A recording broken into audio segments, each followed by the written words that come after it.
have car trouble, girlfriend trouble, or Bigfoot trouble? We can help. Stick around and listen to this week's episode of Bad Life, Good Advice. Welcome to Bad Life, Good Advice. I'm Anya. And I'm Jen. We take listener questions and internet dilemmas And apply common sense to situations that do not need to be this difficult. And today we are talking about pattern recognition, which I know Oh, sounds thrilling. it is thrilling, though. It's a life skill that you need to have. Otherwise, you might not notice, Bigfoot or bad relationships. I guess we'll just deep dive into it. For my question is, it's about a high school couple. There is this guy, teenager, who just bought a car, and he really likes his girlfriend. When he picks up his girlfriend and they go somewhere, they always listen to music. And she's a theater kid, and she does have a pretty good singing voice. However, she always sings out loud. He would prefer that they would be able to talk about their day, but instead, she's always singing in the car. At one point, he even asked her, "Hey, can we just talk about our day instead? Can we not always sing in the car?" She seemed a little hurt by that. And to this day, instead of having quality conversations like he wants, she just sings all the time whenever they're in the car together. And he says it could be anything. It could be modern music, it could be rap songs, but worst of all, it could even be show tunes since she's a theater kid. Well, I'm obviously on her side because show tunes are fantastic. Everything he said up until this point is completely null and void. I don't respect him. No, I'm kidding. I love show tunes. Actually, that's probably my favorite of the type of music that you listed. The issue here isn't that she's singing, right? The issue is that there's a particular behavior she's exhibiting that is frustrating him for one reason or another. He says that he's frustrated that sometimes he just wants to relax and talk to her when they're in the car, and she chooses to sing instead of engaging in conversation. And that would be really frustrating, not because of the singing, but because she's not engaging with him in the way he wants to be engaged. But he didn't say anything about whether or not they have nice conversations other places, do they? No, it was just mostly related about every time in the car together that she's driving him crazy. That's so interesting. This is such a specific pet peeve to have. I'm trying to think of a time when I've had like a pet peeve this specific. I don't know that I've ever had something like this. Well, I'm What a do you little think? bit more on his side because I remember in middle school when I was in a Girl Scout troop, obviously we had parents drive us around for activities because we were in middle school. And there were two girls who always loved to sing in the car. And to their credit, they were both pretty good singers, but it would drive the rest of us nuts. I still remember one of the songs they would sing. They would be like, "Black socks, they never get dirty. They never." It's something to do with black socks and how they like to wear black socks and how the black socks never get dirty because they're black and you can wear them all the time. And it got to the point where there were two troop leaders, so sometimes they would separate them on purpose. So at least it'd be like one of them in the one car and the one in the other car because they would drive everybody we liked them, but they would drive everybody kind of nuts. Did you pick this story because you felt personally triggered? I mean, maybe, but it also went with the car driving theme. Oh, that's funny. I understand some people want silence sometimes and or talking and or conversation, and some people want loud music. There are definitely situations where, listen, I can just tune things out. So I don't know what to tell you, people. I can, which is not good necessarily, because then my husband will actually stop doing whatever he's doing and try to have a conversation with me, but I've tuned him out because he's been talking too much, which also isn't good, but it's, you work through it. I think that you need to have a conversation with her about it, but not at the moment, right? Like if she's singing a song and you're turning down the radio and she's turning up the radio, that's going to start a fight. You're going to hurt somebody's feelings. It sounds like he already hurt her feelings. So when you're not in a car and you're not in that situation, that's when you want to try to talk about it in a nice, calm manner. I guess from my own experience, when I kind of got snappy, I could have handled it in a nicer way, but sometimes you just need it to be quiet, Or sometimes you just want to change the subject to something meaningful and not be having singing songs about black socks at the top of your lungs. Like, I don't even remember that whole song, but Yeah. I remember lyrics to that song because I heard it so much while I was stuck in the car ride with these ladies. I like that you say ladies, but they were like 9. We were like 12. Oh, okay. Yeah. Girl Scouts. Yes. Well, how do you handle somebody when you're trying to have a conversation with them and they don't want to listen to you? It's really difficult. It is very difficult. The best thing that you can do is calmly and collectively express your feelings. And that still might hurt their feelings. But if you're not snapping or rude about it, then that is on them and you can't control them. But also, if you have to have boundaries, you have to express those, or people they'll cross them and not even know. So sometimes it's not a great situation, but this also doesn't sound like a massive red flag. So I talk it out, not in the car. Yeah. And I do think make sure the radio is not on in the car. Well, it sounds like she'll just turn it back on. You could break the radio in your car. Don't do that. That's so passive aggressive. She would just turn on her phone and blast it, Yeah. or buy him a boombox. I don't think you're necessarily the jerk for being really, really annoyed by this, but I definitely think you need to handle this in like a light manner so you don't become the jerk by accident when you bring this up. I think this, you said he's in high school, right? Hmm. I think this is a really good situation to practice your communication skills in the relationship because either the two of you can figure this out. This isn't a big deal. So either the two of you can figure this out and learn how to talk to each other, or you can't. And if you can't, that's something to consider. And maybe you want to reconsider the relationship. All right. For my dilemma, a woman is in her mid-20s and she wants to know if she's overreacting. Her husband works third shift. His car died recently, so they've been sharing hers. One night on break, he texted her and said that he noticed her car was leaking what looked like coolant while he was charging his phone in it. She got furious when she found out that he had been idling her car for an hour every night to charge his phone. She suspects that's why it leaked fluid. He explained he always idles his car on break so that he can charge his phone and nap. She suspects that's why it's leaking fluid. By the end of their text, he apologized, but he did say that idling wouldn't have caused a coolant leak. For a quick background, he's had 4 cars die in the last few years. 2 of them are very old, and then 2 of them got totaled in accidents that didn't seem to be due to his reckless driving. So she mentioned that she wasn't concerned about his habits before, but now she's upset about how he's treating her car. And now she wonders if the way he treated his cars maybe had something to do with them dying. And she doesn't want him driving her car at all anymore. She wants to know if she's overreacting. To add 2 points to this, one, from what I researched, idling your car would not cause it to leak any sort of fluid. It might be bad for the engine long term. You should need more oil changes and such, but that actually wouldn't cause it. 2, a lot of these comments were people saying that she needs to rethink her whole marriage. Oh, wow. Yeah. Well, so what do you think, Anya? This does seem like a I, temporary arrangement. yeah. I mean, I do understand that people will sometimes go in their cars for breaks at works. Does he have to keep the car running the whole time though?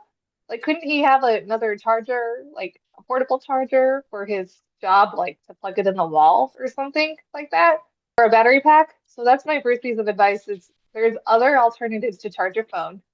I do understand that maybe he wants a warm car while he's napping in the car, but could he bring like blankets or a sleeping bag? Because on one hand, if you're just letting your car run for the full break, that would be wasting gas at the very least. The other thing though is it really that big of a deal? Is she making it out to be a bigger deal than it is? If your research shows that it doesn't really cause oil leaks, maybe she actually just does have a problem with her car and maybe she should get it checked, as opposed to just blaming him.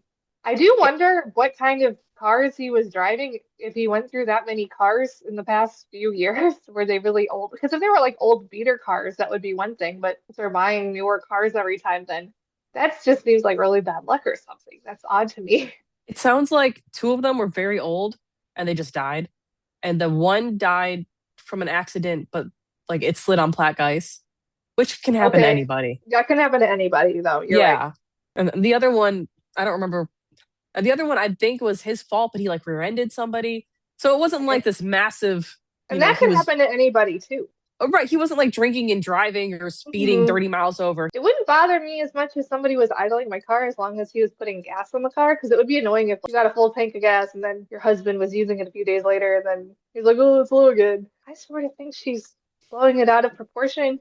If it is a big deal to her, she should suggest alternative things like I mentioned for her husband. Have you ever gotten a text message about something bad at 2 in the morning and handled it properly? No, although I admittedly have rolled over and just gone back to bed sometimes.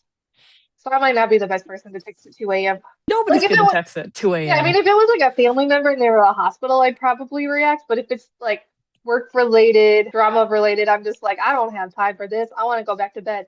Yeah, I think that it sounds like she posted this right after it happened because she Hmm. didn't say, "Oh, he's stopped doing it," or "We figured out that he's not taking my car anymore." There was none of that information. So it kind of sounds like he had to go back to work because his break was over. And then she jumped on the internet and shared everything and asked for people's opinions, which you're, you're still mad. Yeah. And I don't know how many times I've gotten into a fight over text messages, not just with my spouse, but with anybody.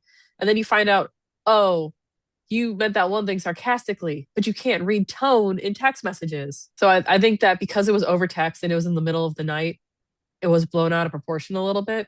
If he says, I'm not going to respect you and I'm just going to keep idling your car and there's nothing you can do about it, and I'm going to use all your gas and I'm not going to fill up your gas tank, then that would be a problem. Hmm. But we have no evidence of this. We just have evidence that he has a pattern of not treating cars well, but Right. that doesn't necessarily mean you're a bad person. He might honestly think it's totally fine to idle a car. Again, I think you need more oil changes if you do that. So it can wear down your engine. If you have an old car, it can probably wear it down faster, but it shouldn't make it leak. She definitely has a problem. She needs to take it to a mechanic. And if your mechanic isn't good, try a new mechanic because sometimes a second opinion makes a big difference. He apologized by the end of it and then went back to work. So if he changes his behavior, so if he's not respecting your car, he's not respecting you, that's a problem. But as of right now, you're overreacting, but you're probably just Mhm. tired. Take a nap. It seems like this might be his only reliable way to get to work. So then if it's kind of an intense thing to say, like, don't use my car, because then how is he going to have a job, right? For income? So unless she's going to force him to buy a new car and make him take the bus, I guess he could take an Uber. But that's kind of a crummy thing to do, especially if she doesn't need that car within those hours. I'm just hoping that maybe she was having a bad day, and then she was writing that in a huff and puff, and maybe when she thinks about it, she'll calm down a little bit. Yeah, you're allowed to overreact at 2 in the morning, but just realize that you're overreacting at 2 in the morning and then fix it the next day. What actually makes sense for your relationship? Your husband not having a job and not bringing in money because he Right. doesn't have a car to get there. Is that the best way to handle the situation? If this isn't a pattern of him disrespecting you, he's just not good with cars, then he needs to learn how to handle cars better, sure. Can we talk about the amount of people in the comment section that told her to rethink her marriage? They were saying things like, "Oh, this reminds me of my ex. He just did whatever he wanted and then we got foreclosed on." Like, you're projecting so hard. Yeah, it's a waste of gas and it's a little hard on the engine, but it doesn't sound like he's abusive or ruining her life. And so you wanted to blow up her whole family because they had a fight over text message at 2 in the morning. Am I missing something? No, you're not. So I guess our advice to you is get your ch car checked by a mechanic, put some pillows and blankets in that car, get him an external battery for his phone to charge. But I think you two can work it out. I think so. Do not divorce him over this particular thing. So now we are on to things that you don't think apply to your life, but they do apply to your life just in case they do apply to your life one day section. And we have a pretty exciting topic today. In People magazine, very recently, there was an article about new reports of Bigfoot sightings. It was in Portage County, Ohio. 10 different people all said that they saw a very big, hairy creature in the distance, and some of them tried to get a little bit closer to investigate, but then suddenly the creature disappeared. Crazy stuff. I know. So what do you think? I don't even know where to start. If we wanted to look into Bigfoot, I would have to do so much research because Bigfoot sightings have been around forever, right? Uh-huh. I mean, don't native peoples have in all over the world have experiences with these giant humanoid furry creatures? And I have heard of examples where people have claimed that they've seen like a family of them. Because it's kind of Family? weird. Yeah, Wait. Like a whole family of Bigfoot? yeah, like multiple. I didn't know that. Even if they weren't together, it's like, oh, well, a couple of people see this one, a couple that one. We're assuming that it's real for this part of the discussion. And that was just my first thought, but it's less weird if they all see, a couple of them. I like that theory. My thing is, for many decades, like over hundreds of years, there have been Bigfoot sightings in across the world. So could it be that all these people are making it up? Or are they actually seeing something that exists and is real? I would like to believe that Bigfoot is real. And has there ever been any sightings of Bigfoot being aggressive, or is he just like running away kind of a thing? I have heard stories of him being aggressive. I've heard stories of him running at people and so they run, but they make it to the street or civilization. I've heard stories of him allegedly something attacking cabins and they find damage to the cabins and it doesn't really match like mountain lion damage or other predators because there really isn't anything in North America that would be like a Bigfoot except for a human, which that's actually scarier to think about. There's just a human outside messing with your cabin. Ugh. So there are some people who claim that they've seen aggressive sightings. But I don't think anybody's ever said that, oh, it caught me and it hurt me. Right. Unless those people didn't make it to live the tale. Yeah, I mean, people go missing all the time in the woods. Why'd you pick this one? Just because it's cool? It seems so cool. And I thought it was unique that there were like 10 different reports within a very close time period within the same reported area. I mean, maybe it's just like a man dressed up as Bigfoot. Maybe it's real. Maybe Bigfoot has a wife and he has little Bigfoot children and they're all hanging out in Portage County, Ohio somehow. That's where they decided to settle down, I guess. The article that you sent me, and we'll link into the show notes, I think they said the last time there was a big cluster of Bigfoot sightings like this, it was the 1970s. Hmm. So it's been a while since we've had a cluster of Bigfoot sightings. Maybe they're all on DMT and they're just hallucinating Bigfoot. They couldn't make it to the island, so they're going to Portage County, Ohio. That's why they're in the woods, because it's kind of Yeah, sort of illegal. right? They're all in some cabin somewhere with a shaman. Or worse, a scientist. The only thing about Bigfoot is, okay, so obviously scientists have been able to find skeletons of dinosaurs and like historical animals. So at some point, you think maybe somewhere they'd be able to find a skeleton of like a 10 or 11-foot man, but they haven't yet. Or maybe they have, but they're hiding it from the public if you want to get conspiracy theory. I did hear of a situation. It was in Arizona, and this family claimed that they were being attacked by a group of Bigfoots, but they were like on their property and they wanted them gone. Oh. And so they were sort of dealing with them. And at one point, they claimed that they shot one of the Bigfoots, but the other Bigfoots came and grabbed its body and took it. But you're right, it is interesting that they've never found a skeleton. I imagine we found bear skeletons in the woods and stuff. It always seems that the images of Bigfoot are always very grainy. Like I would just like a clear video of Bigfoot. Viewers, if you have seen Bigfoot or have pictures of Bigfoot, please let us know. We'll interview you. We want to hear about your Bigfoot sighting. The thing is, I don't think these people are lying for the most part. I'm sure some people do, but I think that these people truly believe that they have seen Bigfoot. Especially if you're making a police report. I'm not familiar with Portage County, Ohio, but if I go to the woods, I don't know that I'm making a police report if I see a bear. Is that normal? Like 2 summers ago, there was a coyote in our neighborhood and it was the talk of the neighborhood. But I don't think anyone actually made a, you're right, I don't think anyone actually made the report. It was just more of like, oh, somebody saw it in their yard and they were warning other people. And would you even call the police for that? What if you called the police for that? What would they say? Call It animal might. control? So do you believe in Bigfoot? I want to believe in Bigfoot. I don't not believe in Bigfoot. Okay, so the Patterson Gimlin film, there's some really interesting information about that's I've learned kind of recently. They've actually been able to steady the image now because the original image, it's all over the place, the guy's shaking. They've been able to steady it so you can actually watch it, the creature walking. And by studying it, they're like, it doesn't really look like a human in a costume. The other interesting thing I've learned is that it happened in 1967. If you think Star Wars came out in the late 70s with like Chewbacca and stuff, they didn't really have costumes in the 60s the way that they do now. And so for these two random guys to have access to movie quality, studio quality costumes like Chewbacca, that technology was kind of new and it would have been very expensive and it would have been a crazy hoax. It's not like today where you and I can just spend $150 and get one. They would have had to put a lot of work or a lot of money into it and have specialists help them. So they saw something, and it could have been a very elaborate hoax, and they could have been the perpetrators. According to the internet. It says one of the first historical known recorded sightings was in 1811, where they found huge unknown footprints near Jasper National Park in Canada. Maybe Bigfoot is like some type of hybrid of like man bear animal. I don't know. Man, bear, pig. Yeah, I don't think these people are crazy. I think they're seeing something. And maybe what they're seeing is bears, but that's not what's on that video for sure. Or maybe it's just some weirdo in a really realistic suit and he's trying to freak out people and he has successfully freaked people out. And now he's in Portage County, Ohio. I don't know. I mean, maybe he's out there. Maybe he has evolved into even having a family. He has little cute Bigfoot baby. Maybe it's just like a baby Bigfoot. He's just trying to be friendly and he's like, why are all these people scared of me? If you see Bigfoot, try to be nice to him unless he tries to eat you. Don't get eaten by Bigfoot. That's our advice. Yeah. You will have a bad life if you get eaten by Bigfoot. Yeah. There's your good advice. Oh, So, how does this relate to people? Pay attention when you're walking in the woods. try to get, since everybody has cell phones now, try to get some footage of Bigfoot if you see him in the woods. Or back away slowly because he's a large animal.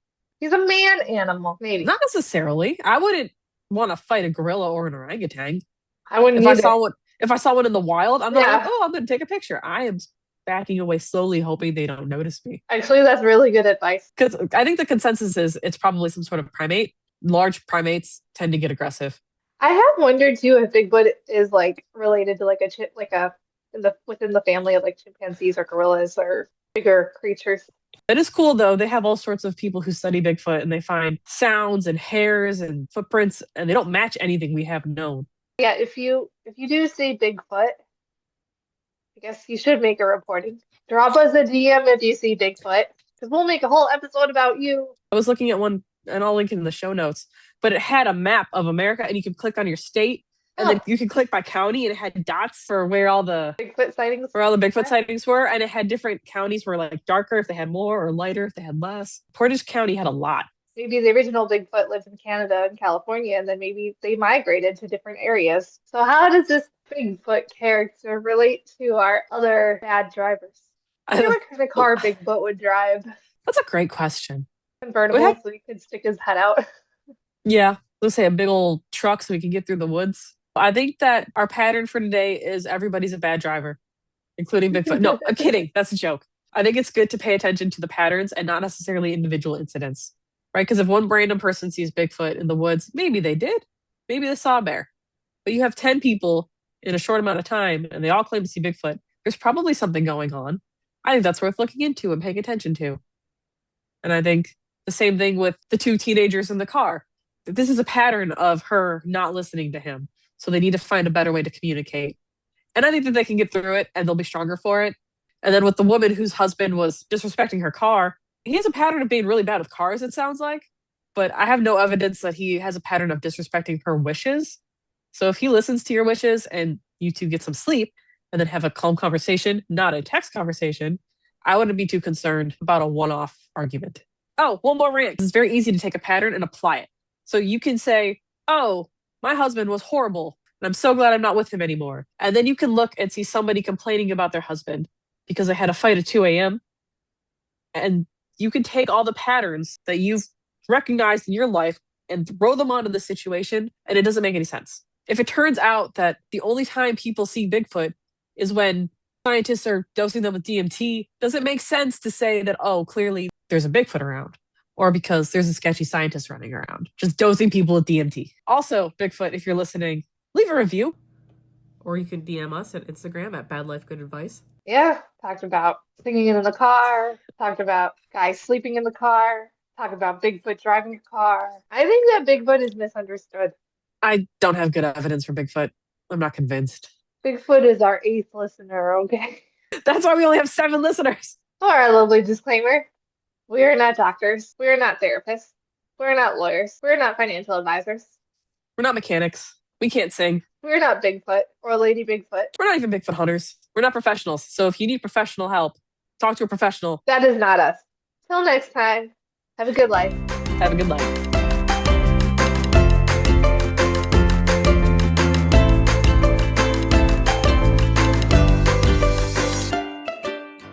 Stories discussed may be sourced from publicly available online forums and are summarized for commentary purposes.